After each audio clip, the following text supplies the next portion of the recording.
To this now, the Eastern Cape House of Traditional Leaders says incidents of illegal circumcisions continue to undermine efforts for an incident-free initiation season in the province.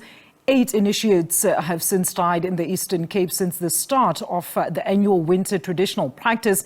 And according to the House of Traditional Leaders, illegal initiation schools actually account for 6 of the fatalities. Chairperson of the Provincial Initiation Coordinating Committee, Nkosi Gwazinamba Matanzima, joins us on the line to just shed some more light. So, Baba, a very good afternoon to you. Thank you so much for taking your time and being with us this afternoon. So 8 deaths in the Eastern Cape since the start of this initiation season alone.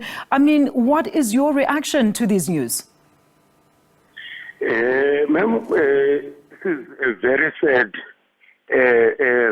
kind of a report. But as a traditional leaders of the Eastern Cape, we are working hard to making sure that we prevent any more deaths or any thing that can also put us in this kind of situation.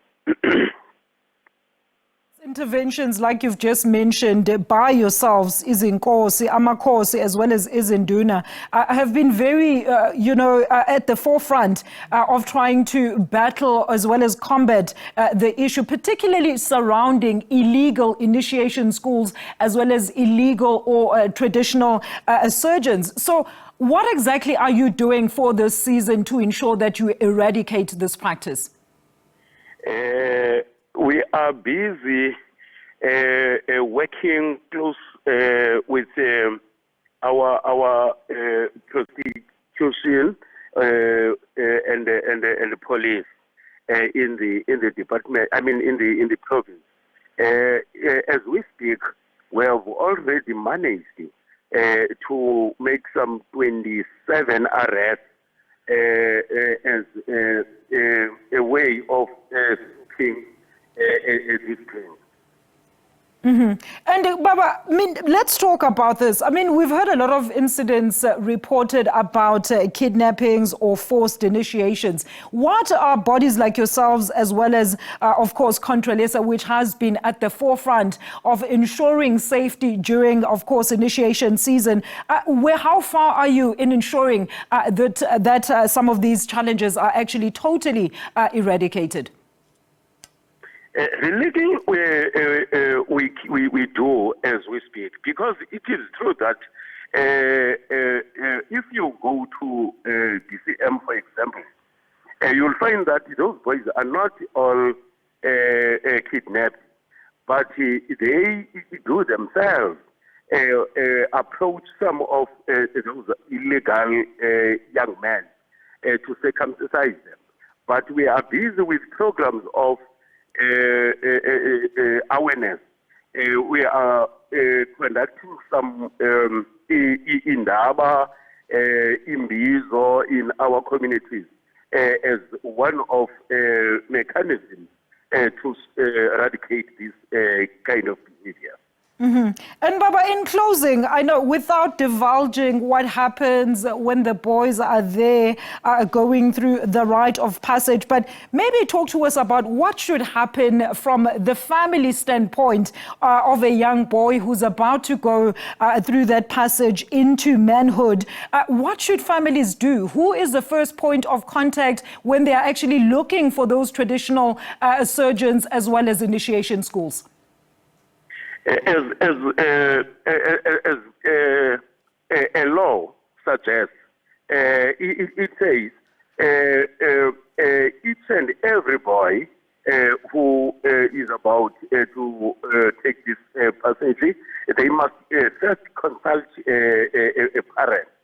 But the problem that we have, we can't run away from the fact that even the parents, they don't play their effective role as to protect their kids.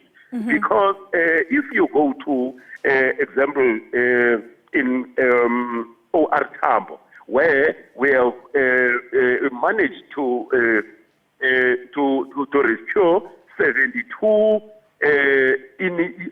illegal initiates at age of about between 15 and 12.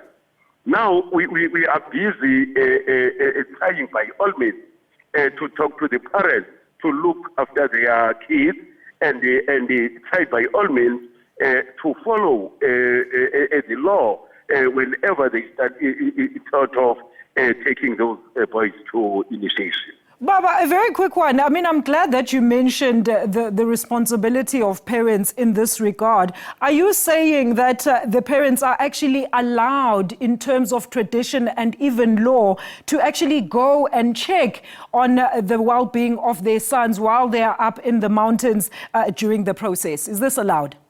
Definitely, ma'am. Yes, because the custom, it belongs to the families.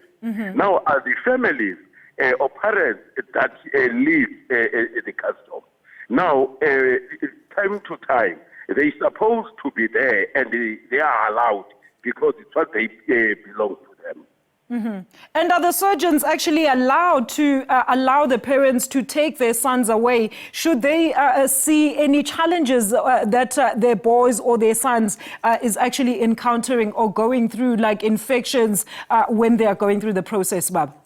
Yes, ma'am. Yes, they do. They do. And even our forums, they also busy bushtracking. And whenever they notice such a thing, we normally phone the parents and ask them to take their parents to their safe places where we don't have such things. We take them to the rescue centers, but with the consultation with their parents. And then are you currently working on a mechanism, Baba, to have a verification board that will actually, that parents can go to verify some of the initiation schools that are actually opened during initiation season? Yes, ma'am, we do that with the traditional leaders in those particular areas. You know, there is always there is what we call a working committees. It's their responsibility with parents to verify each and every initiation school in their areas. Baba, thank you so much for this information, and hopefully we're going to extend this discussion to, of course, exploring some of those means, because I'm sure a lot of people don't know that you can actually check if some of those traditional surgeons as well as initiation schools are actually approved by the House as well as Council of Traditional Leaders. That was Nkosi Gwazinamba Matanzima there, just weighing in on the news that 8 initiates have so far died in the Eastern Cape since the start of this initiation season.